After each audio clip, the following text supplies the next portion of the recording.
And I ended up figuring out that he had huge gut health issues that were not necessarily coming from my gut health, but they were actually coming from the toxin burden that he had inherited from me, which included a bunch of mycotoxins that I was exposed to even before I became pregnant. Welcome back to The Mold Show. I am your host, Adam Horn, and as always, I'm joined by my co-host, Sean McGrath. For those who are new, I am a Florida State licensed mold remediator, and Sean is a Florida State licensed mold assessor. And together we make a tag team where we talk about mold and all things mold. And today we are joined by our special guest, Deidre Bloomquist. Hello, Deidre. How are you today? I'm doing good. How are you guys doing? Pretty good. Pretty good. Deidre, tell us a little bit about yourself, how we found each other, and your journey with mold. Yeah, I'm pretty sure you guys found me because I am another one of these crazy people who won't stop talking about mold and how important it is. We're the people when we're sitting in a restaurant and hear somebody talking about mold, I have to start eavesdropping on that conversation. I know. It's really a big part of what we do and something that I'm talking about every day. And I know a lot of people have heard about mold, and I don't think they understand how complex and how important it is and really relevant for a lot of people. So I'm a functional practitioner, and I specialize in supporting hormone health and fertility, and we have a pediatric side to our practice as well. Kind of how all of that came to be is I was a provider who was working with a lot of women on digestive and hormone health, and I got pregnant with my son. He's now 4 years old, but when he was little, he was about 9 months old, and he started developing eczema. And I was really shocked and very frustrated because a lot of what I had done leading up to that point was to support gut health. He was born at home. He was breastfed. I hadn't used antibiotics in a decade. I thought about all these things because I know how important gut health is for kids. And yet he started getting eczema, started spreading all over his body, and nobody could help me. So even though I did what a lot of first-time parents do is go to the pediatrician, get help, they run out of options at some point. And I decided to use the functional testing that I was using with adults, even though I had never worked with kids, on him.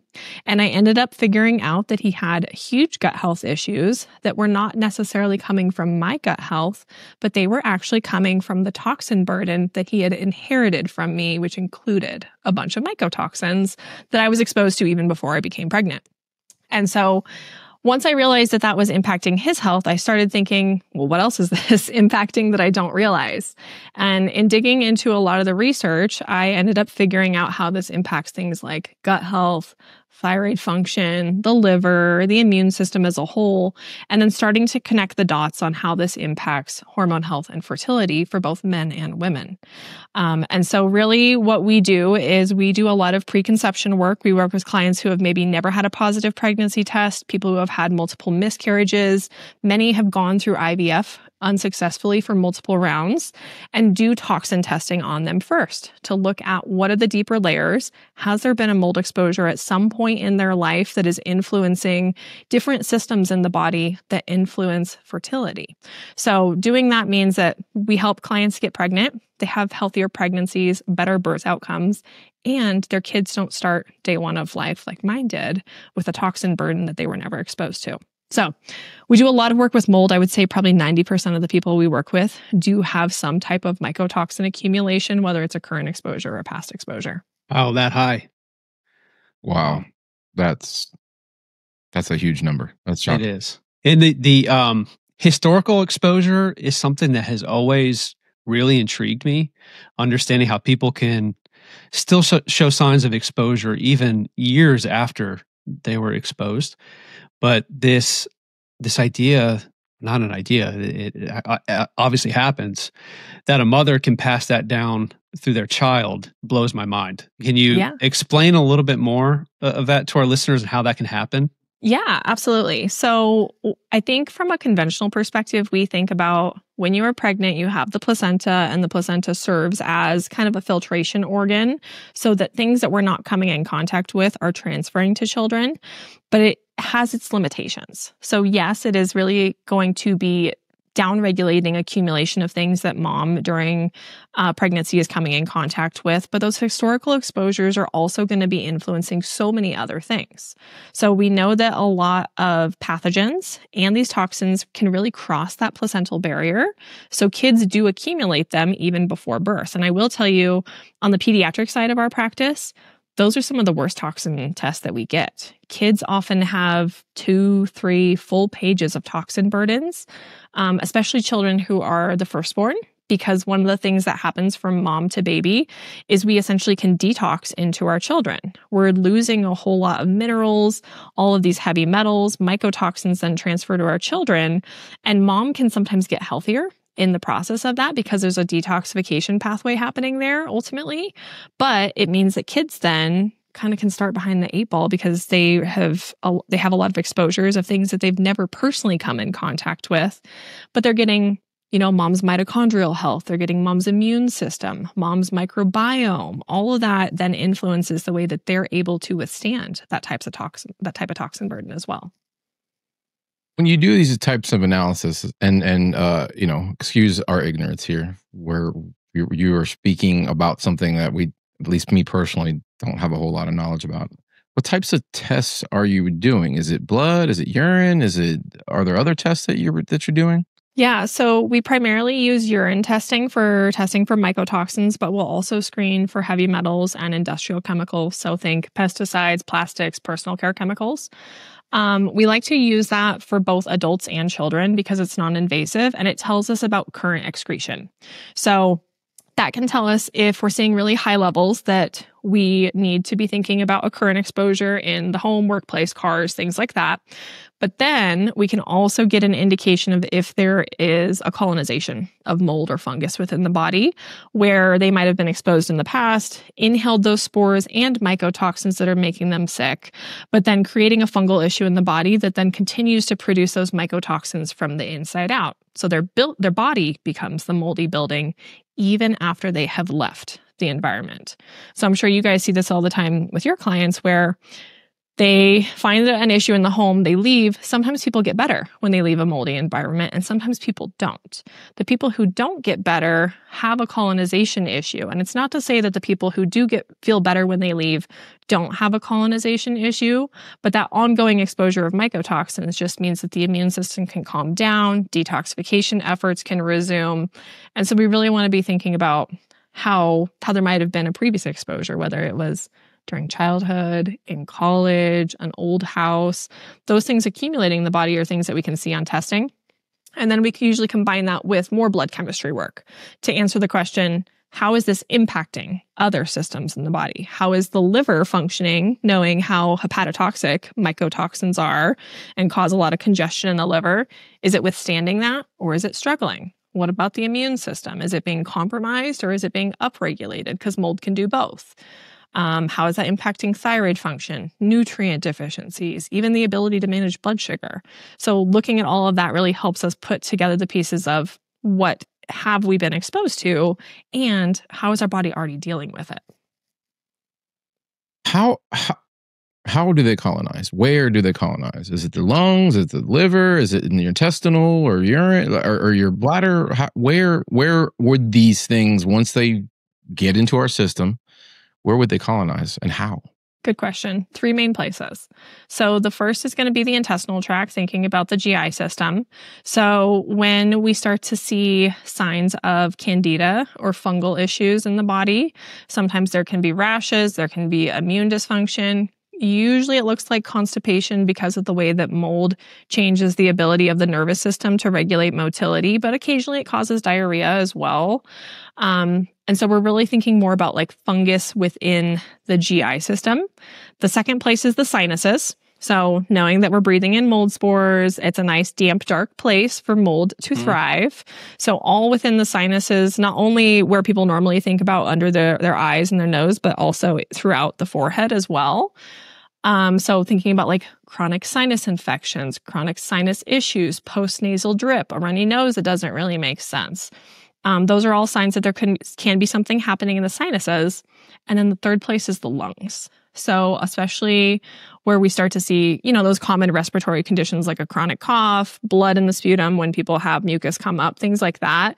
But fungus can also colonize in that area, primarily because it is a very moist mucosal tissue within the lungs.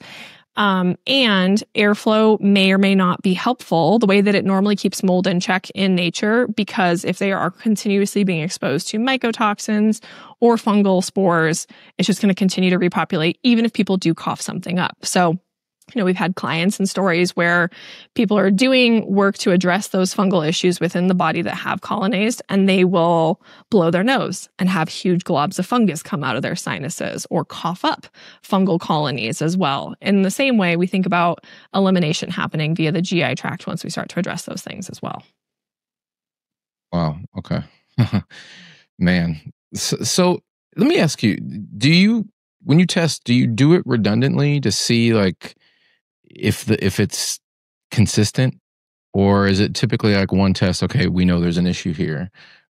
Question. Yeah. So we usually start with one test to see what's happening. And we're thinking about supporting, because it is a urine test, we want to make sure that somebody is properly hydrated, that knowing that the kidneys are a primary detoxification organ system, that they're functioning effectively, thinking about things like minerals so that we're not basically over or under saturating the sample. That tells us if there is an issue, and then we're doing retesting as we go through things to determine, has this been addressed properly? Is there still an ongoing exposure, which is, as I'm sure you know, a very big point of contention, because a lot of times people think that they've addressed mold in their home and or it's not something they need to be worried about, especially depending on where they live. And so really thinking about, can that give us clues about what needs to happen next? Do we need to revisit inspection and remediation? Or is there an ongoing issue in the body that's continuing to produce those, even if we're seeing levels come down over time? So I can't help but think of a lot of the clients I've helped over the years.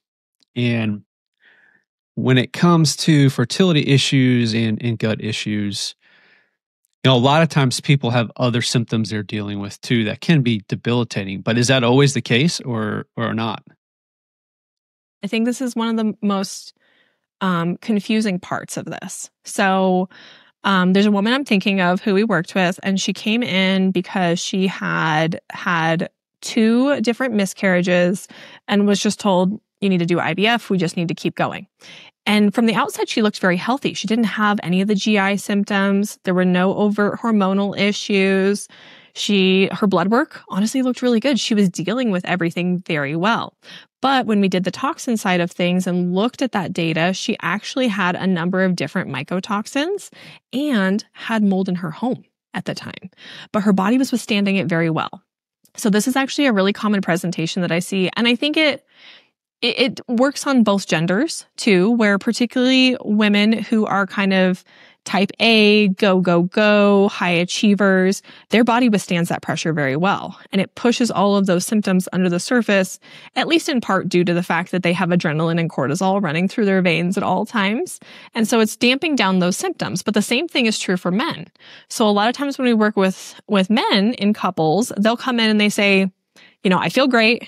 There's nothing wrong. I don't think there's anything going wrong with my health. But then when we look at semen analysis, we're seeing low motility, poor morphology numbers, and sperm health ultimately being impacted because of mold burden or mold exposure that's happened, even if they feel totally fine. So it's just as common, I think, to have people be completely asymptomatic and not think to test for toxins, and instead go down the rabbit hole of what's going on with my hormones? Is there something wrong with me? And really feeling like their body has betrayed them in a big way, rather than thinking about how these types of toxins can evade the immune system and disrupt the immune system and the ability for conception to occur, knowing that conception is really dependent on safety within the body. And so if our bodies are dealing with these things, even under the surface, it can make it really difficult to conceive. It's interesting because, we've talked a lot, and we've had other people on too. We talk about the nervous system and upregulation, and obviously when your body's dealing with pathogens and mold specifically in this particular circumstance, releasing cortisol and doing all those things where you sit in this upregulated state. it's interesting to hear you say that that can have a dampening effect. Obviously, not necessarily in a positive way, but so especially with men, because it's not to say we don't get situations where men aren't affected, but it does. I would say, and this is not scientific, percentage data either. It does seem to lean more towards females being the ones who are symptomatic. Absolutely. And then I think it makes it so much harder to wrap your head around that there could be something happening in your home when it's only happening to one partner and not both of them. Part of why I think that happens is that women and men have very different cycles, right? Men function on a 24-hour cycle, whereas women function on a roughly 28-day cycle. And there is a greater burden often on women's liver to function optimally, which is one of the key organs that's really helpful if and when we do inevitably come in contact with mold. So knowing that in the second half of a woman's cycle, there are higher levels of hormones that are putting a burden on the liver for metabolism and elimination, but also the fact that women on average come in contact with over 150 different chemicals on a daily basis that men don't because of beauty products and makeup and everything. It just means that their livers are already in an often dysfunctional state. And then when there is an issue in a home, it puts an even greater burden on the liver to do detoxification efforts and can kind of congest the entire system, meaning that anything that they then come in contact with, even temporarily, whether it's different types of mold, metals, chemicals, those things are going to start to accumulate because of phase 2 detoxification pathways in the liver being impaired. Whereas those same things aren't always happening for men. Sometimes they are, to your point. We do see men who have mold illness as well, but it's much more commonly the female side of things. But we see that same accumulation happening on testing for men. They're just not as symptomatic. What role? Oh, go ahead, Sean. I'm sorry. Go for it. It's okay. What role does digestive health play in all of this? I know that everybody's digestive systems are different. Some people's, it's just like a clock. No offense, and my wife will hate me for saying this, but hers is like clockwork. Mine is not. Mine is more irregular. I would say. What kind of role do you think that might play in eliminating it from your system? Yeah. So I think one, we're always thinking about having regular bowel movements, meaning that you're having at least one bowel movement on a daily basis, as kind of the foundation for ensuring that you're able to eliminate everything that you come in contact with. So that's going to include pathogens, whether it's fungal, parasitic, or bacterial, which are all normal parts of the gut microbiome, but it's also going to include toxins. And that's going to include an exogenous toxins, so anything that we're coming in contact with, but also the toxins that get produced inside of our body as normal processes that happen. So if we're not eliminating those things, it means that those things start to build up and recirculate. So keeping in mind that the primary role of the colon or large intestine is reabsorption of nutrients and water. If we're not having a bowel movement and there's constipation there, it just means that you are reabsorbing those mycotoxins, any fungal spores, and they're recirculating into the bloodstream where they cause more damage to tissues and more oxidative stress, deplete nutrients, and go to the brain, cause more neurological concerns. So I do think people who have a tendency towards constipation have a greater susceptibility to having mycotoxin accumulation where it gets to the point that it's dangerous. And then it goes the other way too, where mold and mycotoxins can completely wreck people's guts, which I know you guys see a lot too, where they start having constipation or the diarrhea. But the other thing that people don't realize is that because of the way that mycotoxins impact the liver, it will cause sluggish bile production, which is really important for digesting fatty acids, absorbing fat-soluble vitamins like vitamin D, which people are often deficient in. But it's also going to be important for digesting cholesterol, which is responsible for being the building blocks for all steroid hormones like testosterone and estrogen and progesterone. But what ultimately happens there is because of the way that the liver is impacted, the stomach gets impacted and the pancreas get impacted. So we're no longer able to produce stomach acid adequately to chemically digest proteins and the rest of our food. With pancreatic enzymes, those get downregulated as well, so we're not able to digest carbs. And then the kicker becomes, because of how that liver is being impacted, it's not able to manage blood sugar effectively. So we see people who are Olympic level athletes who eat perfectly, exercise well, and yet their A1C is elevated and they're pre-diabetic and they're asking why. And it has to do with the way that mold is impacting their liver and the ability for them to manage that blood sugar. Man, that's very interesting. It runs deep. The mold things run very deep. And I'm going to keep going back to all the clients I'm thinking about, because we deal with a lot of families with, the main concern is the kids. Obviously, the parents probably are fine in most cases, but the main concern is the child. And not all gut issues present themselves in the same way. So if parents are noticing some things off, that it may not be obvious that it is a gut issues, what are some things to look for where a parent might think, hey, we might want to see what's going on with the gut here? Yep, absolutely. One of the most common thing that we see is rashes or eczema, especially more fungal presentations, which parents don't always realize it's a fungal presentation. So usually what that means is it's a rash that can be kind of weepy or oozy. It gets red and inflamed. It also is usually worse after bathing or showering or any type of water content. It doesn't do good if you put a moisturizer on it, because there's already too much moisture, and moisture is going to be feeding fungus. And they're really itchy a lot of times too. So there's a histamine component there. That's one of the most common things we see. Sometimes we'll also see kids who just get sick all the time. And this gets so confusing because a lot of parents feel like, kids get sick. They go to daycare, they go to school, whatever it is, they're going to get sick. And that is a normal part of childhood illnesses. But when kids are continuously getting sick or they can't seem to kick the last thing before they get sick again, that can be a sign that the immune system has been compromised and there could be a mold exposure happening. We see a lot of kids who are being diagnosed with asthma incorrectly, and it's actually a mold issue in the home that's irritating the lining of the lungs and the immune system as a whole.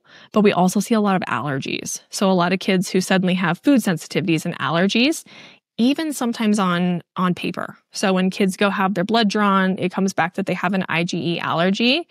We're still asking, does this make sense in the household, right? Does mom or dad have the same allergy? If so, that makes sense. However, it usually doesn't.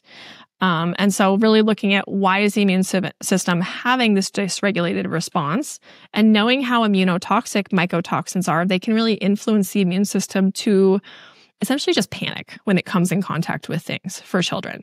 And their bodies, because they get toxic so much faster because they are smaller, just means that they're going to have an upregulated response in a lot of times. So even one of the things that we see with kids is by addressing what's happening internally in their body with the immune system and mold in particular, they can drop allergies. So they no longer have allergies on IgE testing at the end either. Those are, I think, some of the most common things that we see, but it can also be behavioral concerns. We see kids with depression or anxiety, where it doesn't really make sense in the context of their lives. We see kids whose personalities totally change after figuring out that there's a mold exposure as well, where they go from really timid to very outgoing.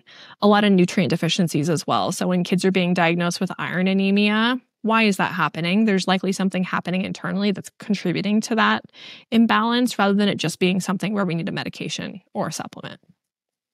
Deidre, this is I don't expect you to give me a scientific answer, but I will often think about this. What's changed, right? Obviously, we live in hermetically sealed boxes and we're in confined spaces more than our ancestors were. But exposures to molds is something every human in existence has always had.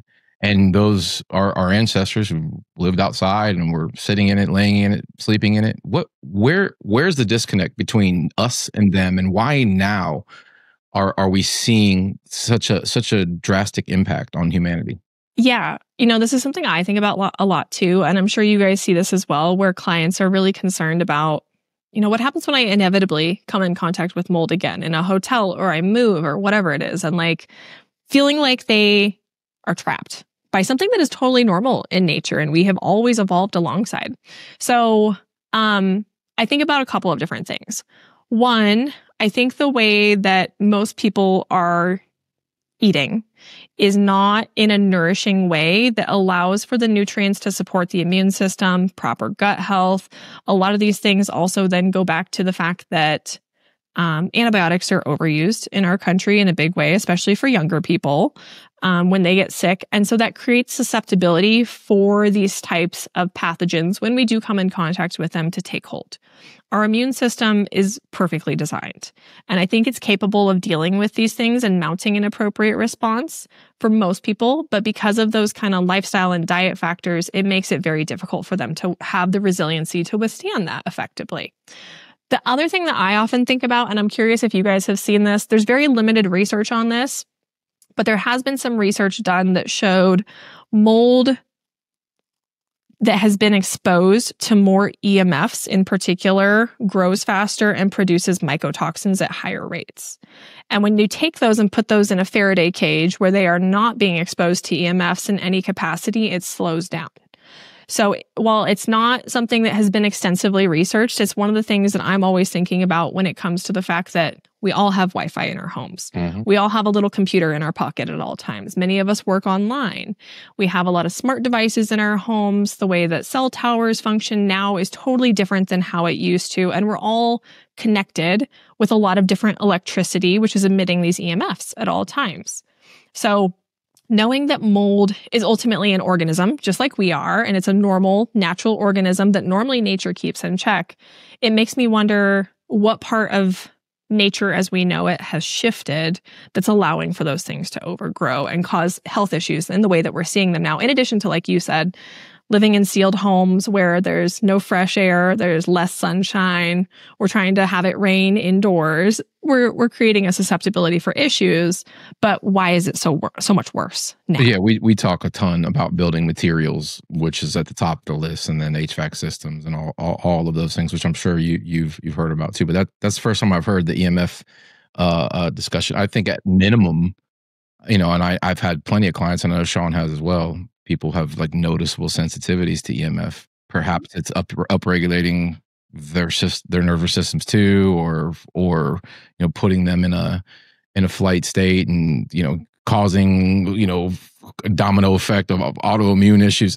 Hard to say, but I was just wondering what your opinion was on that. Yeah, and I have seen those studies too with the EMF, and while I haven't done any case studies myself, when you think of why molds produce mycotoxins, when they feel threatened, I mean, it totally makes sense if they're feeling threatened by those frequencies that they would produce more mycotoxins in a home where there's sources. Yeah, absolutely. There's a great book called The Invisible Rainbow that talks about the history of the way that we've used electricity throughout the world and how it's changed and how there are a lot of health conditions associated with the use of electricity. It's a really interesting read, though it is very dense scientifically, so I will warn anybody. But it is a really interesting concept that we're electrical human beings. All of our cells communicate via electricity, and so why would mold be any different? And to your point, if it's feeling threatened for any reason and continuing to produce those toxins, what is threatening it? Maybe it's also being exposed to our environmental toxins like we are. And maybe that essential oil you're burning or the candles you're burning, mold's like, I don't like this either. Absolutely. And responding to it in some way. Who knows? Absolutely. There's a lot of research that shows that candida and other funguses in particular actually have protective mechanisms inside our body. And so, for instance, they will metabolize heavy metals. So if there is heavy metals, are they metabolizing that? And that's helping them thrive. Same thing with like radioactive substances. Things like uranium and radium are metabolized by fungus. And so knowing that's the case, are we being exposed to those things? Is that maybe why we see more of that in basements where ideally radon is being, monitored properly? But if it's not, is that potentially activating those mold spores that are causing more mycotoxin release? Traditionally, especially as a remediator, we focus on moisture, right? That's the enemy, and mold is there because you've created or something has created a condition where moisture is, and mold will make a home there. So that's, but it's interesting to think about it because I'd never considered some of this, that maybe it's at minimum causing it to respond in some way. So I've got some mycotoxins pulled up from a lab that we use. And as I go down this list with the gliotoxin, aflatoxin, ochratoxin, I mean, you see immunosuppression, but a lot of stuff to do with hormones and how it can wreak havoc on our hormones. And I'm just wondering from a fertility standpoint in men and women, if that's one of the main drivers, is just the deregulation of our hormones when exposed to mycotoxins. Yeah, absolutely. So because some mycotoxins essentially function as xenoestrogens, meaning that they can mimic estrogen in the body, it can dysregulate the way that our body internally produces those hormones. So for women, when there are estrogen mimicking mycotoxins present, essentially there's a negative feedback loop between the brain and the ovaries where estrogen is normally produced. When those mycotoxins are present, the brain actually perceives that as we have enough estrogen. And so it downregulates internal production of estrogens, which means that even if women feel like they have estrogen dominant symptoms, which are like PMS, heavy menstruation, breast tenderness, things like that, that can be a clue that there's something happening with estrogen. But when you look at the hormone testing side of things, their endogenous estrogen output is actually low when those xenoestrogen mycotoxins are present. So it can change the way that the brain and the ovaries communicate. The same thing happens for men. So for instance, when those estrogen mimicking mycotoxins are present there, they're going to be downregulating testosterone and other androgens. So men can start to have symptoms of low testosterone, even if their levels are okay, because of the imbalance between estrogen and testosterone. So they can have low libido function, poor energy, just kind of like a loss of mojo, motivation, all sorts of things. And that can then downregulate the ability to produce adequate levels of sperm in the semen. So we can start to see that it causes hormonal issues directly, but then it also causes a lot of hormonal issues indirectly. So when it comes to hormone health and fertility, fertility is the pinnacle of health. If other systems in the body are being impacted, like gut health or the liver or blood sugar, all of those are going to tell the body that right now it is not safe to conceive. And that means that the body will start downregulating those sex hormones as a safety mechanism because it already has enough to deal with, whether there are symptoms or not. And it doesn't want conception to occur. It's the first thing it takes off the table, which is a really crappy way of doing it. People obviously don't love that, but it's our body's way of keeping us safe. It's not because there's anything going wrong or that our bodies are broken. It's just a matter of we only have so many resources and we have to take care of ourselves first. So while there are a lot of those that directly impact hormone health for both men and women, sometimes it's an indirect line where once you address those deeper issues of what's happening with the gut and the immune system and the liver, hormones come back online without ever having to do anything directly to them.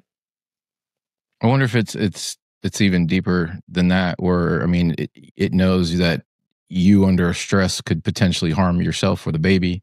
Same with the male. That's also really interesting. Yep, absolutely. And a lot of men don't realize that when we're thinking about mycotoxins in the body, they can impact motility and morphology. Those factors are actually going to influence the health of the pregnancy. It'll increase our risk of miscarriage. We can also have higher instances of things like preeclampsia and preterm birth. So even though the direct line from, dad to baby is not as direct as mom to baby, it's still influencing the way that pregnancy occurs and the ability to carry to term. How much does genetics play a role in this, do you think? So I think genetics does play a role. And I always think about epigenetics and the way that genes get turned on or off or express or don't express based on environmental toxicity. So are those toxins present and turning them on or off? So I know one of the big ones that comes up with mold in particular is HLA. HLA genes make you more susceptible to poor detoxification and the ability to withstand a mold exposure and actually recover from it. The key things we're thinking about still go to that level of how is your liver currently functioning? What level of support does it need? Does it need additional bile support, which is really common with people with HLA genes? But then also, what does gut health look like? How do we support those things? A lot of times those people aren't terribly symptomatic until they crash and burn. But there are certainly genetics that change the way that you're able to assimilate nutrients and do detoxification efforts. And then once we, of course, start combining genetics, that's where we get into trouble, because somebody who has high inflammation susceptibility and somebody who has poor detoxification have a child like mine, and suddenly they have a susceptibility for inflammation and poor detox, even though me and my husband had no symptoms of anything going on. So even when you were exposed to mold, you didn't have any symptoms at all? Nope, none. I think that I've been exposed a couple of times in my life. I'm not sure where exactly it came from, because when I did get the toxin testing back, and I had done it on both my son and myself, and I was like, well, there's some similarities there. We tested my husband. He had none of those. To be safe, we also tested my home, because I am the crazy mold lady, and I just wanted to make sure there wasn't anything going on there. There's a lot of that. You're not the crazy mold lady. People are just becoming more aware. That's the way I look at it. Totally. Yeah. And I think I would rather, the way I always think about mold testing in a home and like having an inspector is, I want to rule it out. I want to make sure that there is not something there that we need to know about. And sometimes we find something, and that's okay. It gives us data so that we can move forward. But it's a really important step that I think people are often really scared to take. Well, yeah. I get this question. I got twice today, actually. Yeah. Project people that I've done remediations for, but have had either new exposures or situations, and they come to me, should I get it tested? I can't tell you anything to make you feel any better over the phone. Like if you need to know, then let's get testing done so we can have some data to back it up on, because what I feel means nothing. My opinion is worthless until we know what we're dealing with. Absolutely. And that's the way I always approach it too, is if I'm seeing high levels of water damage-based mycotoxins on testing, we need to test the home. We just need to know if it's a current issue or not, rather than assuming, which most people really do want to, that it is a past exposure. Like, oh yeah, the house we lived in before this was moldy, or I lived in a moldy dorm, which is super common. It's entirely possible. And you do see people's health history change. So, they move to a dorm and suddenly like their health starts changing. That can be a good sign that it is a past exposure, but the only way to objectively know is to test the home. So we hear a lot of things when we're doing our phone calls and walkthroughs with clients. Oh, that was an old water event. That's not a problem. Excuses all down the board. I'm sure you hear the same thing with people's past living conditions and thinking, there's no way that's still a problem with my health. Yeah, all the time.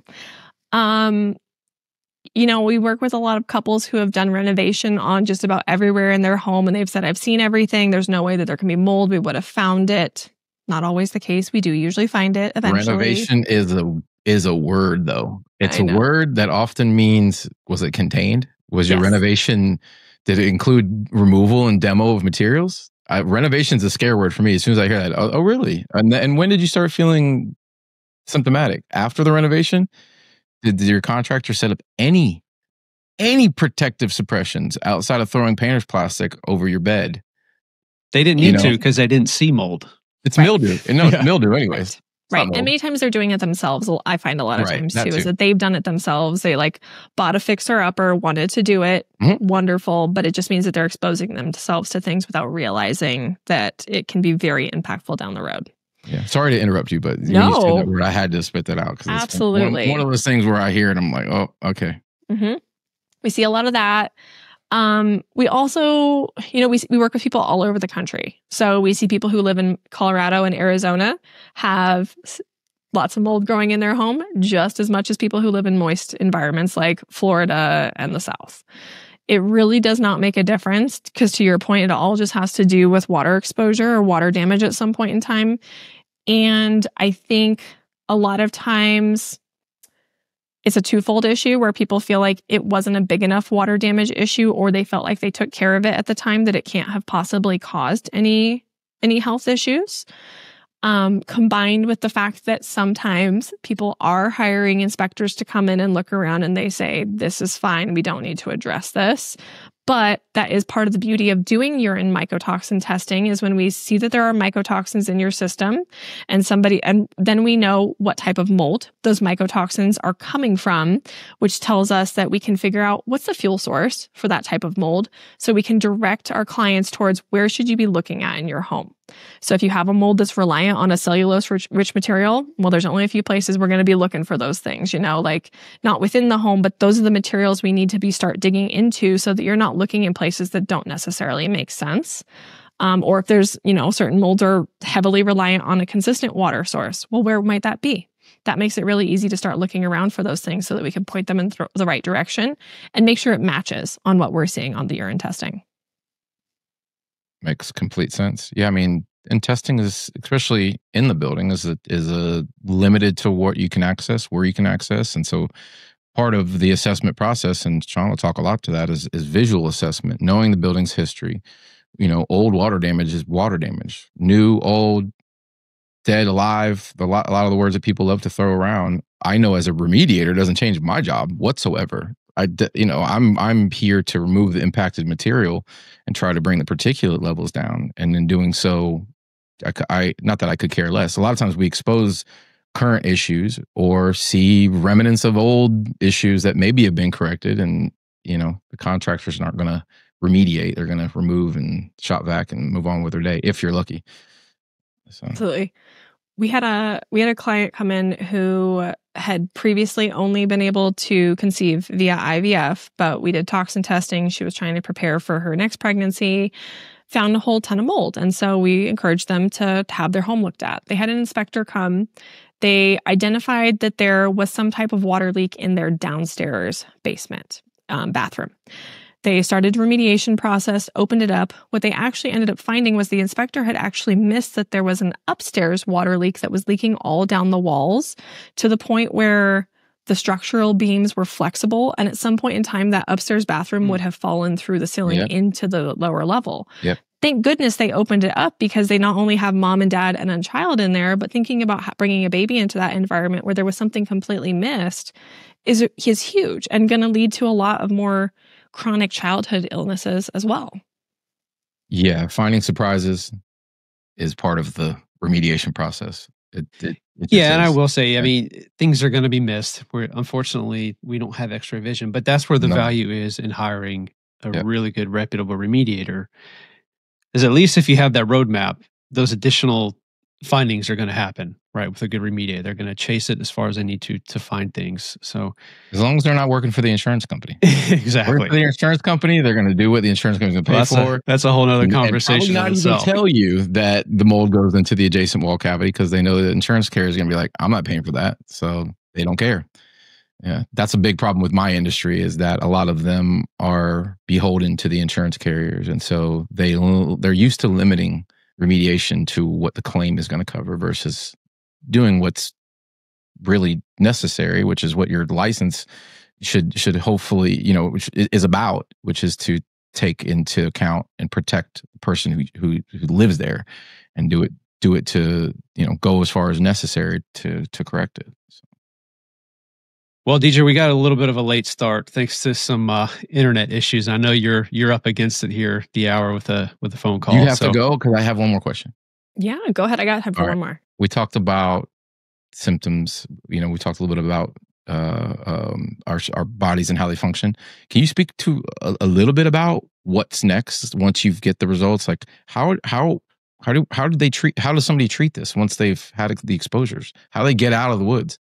Yeah. So I think having a proper assessment of what's happening can be really helpful, so that you can determine, what do I need to figure out in my current living environment? Do I need to look at that? The way that we address this is threefold. We do protocols based on diet, lifestyle, and supplementation. We're using all holistic agents. We don't use medication or diagnose people.